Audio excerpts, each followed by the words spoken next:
महिला ने आज चंद्र नव वर्ष के पहले दिन घोषणा की कि वह अपने बेटे से रिश्ते तोड़ रही है। फिर उसने जिस पुराने घर में वह रह रही थी उसे बाजार भाव से 30,000 कम में बेच दिया और पति के साथ दूसरे शहर चली गई। उसका उद्देश्य अपने बेटे से दर्दनाक कीमत चुकवाना था। उधर बेटा अब भी समझता रहा कि संबंध तोड़ना केवल गुस्से की बात है। वह अपने 2 ससुरों को साथ लेकर माँ के घर में रहने की तैयारी करके आया, लेकिन जब उसने दरवाजा खोला तो घर पूरी तरह खाली मिला। यह नतीजा बेटे की ही करतूत थी। 8 सालों तक महिला और उसके पति ने बेटे को बेफिक्र जीवन देने की कोशिश की थी। बेटे की शादी में उन्होंने 5 लाख दिए, हर महीने 5,000 का खर्च भेजा और अपनी स्कूल जोन वाली संपत्ति भी उसी के लिए तय की। फिर भी बेटा हमेशा ससुराल में रहा और बूढ़े माता पिता को देखने नहीं आया। हर नए साल महिला साथ खाना चाहती थी तो उसे पहले से समय लेना पड़ता। वे हर साल फोन करके समय तय करते, लेकिन बेटा हर बार बहाना बनाकर टाल देता। लगातार 7 साल तक वह घर नहीं आया। 8वें साल नए साल की पूर्व संध्या पर बड़े भाई का परिवार महिला के घर खाना खाने आया। बड़े भाई ने बेटे को फोन करके घर आने को कहा ताकि बूढ़े दंपति पोते को देख सकें। बेटा ससुराल में दावत कर रहा था और चिड़चिड़ा रहा। बहू ने कहा कि महिला ने उनकी बुकिंग नहीं कराई और उसके माता पिता ने पहले ही कार्यक्रम तय कर दिया है, इसलिए वे नहीं आ सकते। यह सुनकर महिला का दिल टूट गया। उसने पति से कहा कि अब कभी बुकिंग नहीं करनी और ऐसे एहसान फरामोश बेटे को नहीं चाहिए। पति ने भी उसकी बात मान ली। दोनों ने सामान समेटना शुरू किया और स्कूल जोन वाली संपत्ति बेचने का फैसला कर लिया ताकि बेटे को कुछ भी न मिले। उधर बेटा अपने ससुरों को खुश करने में लगा रहा और मानता रहा कि माँ की संपत्ति और बचत अंत में उसी को मिलेगी। पत्नी ने कहा कि उसके पिता को गाड़ी के लिए पैसे कम पड़ रहे हैं तो बेटा समझ गया। उसने माँ से कहा कि संपत्ति उसके नाम कर दी जाए। उसने कहा कि बूढ़े दंपति ने पोते के लिए कुछ नहीं किया,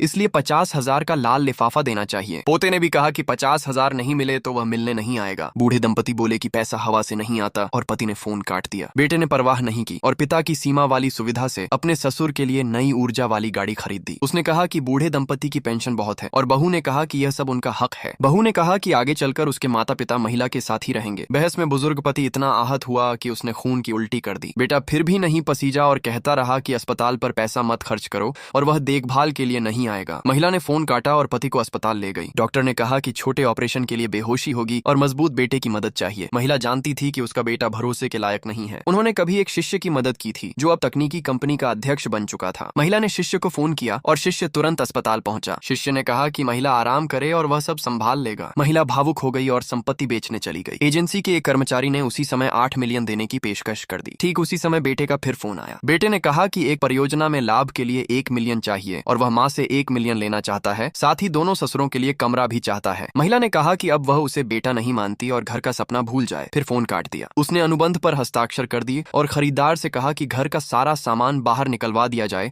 ताकि बेटे को कुछ भी न मिले। जब पति अस्पताल से छुट्टी पर आया तो बूढ़ा दंपति शिष्य के साथ दूसरे शहर घूमने चला गया। बेटा अब भी मानता रहा कि माँ सच में रिश्ता नहीं तोड़ेगी। वह पत्नी और दोनों ससुरों के साथ आया, पर दरवाजा खुलते ही खाली घर देखकर सब रो पड़े।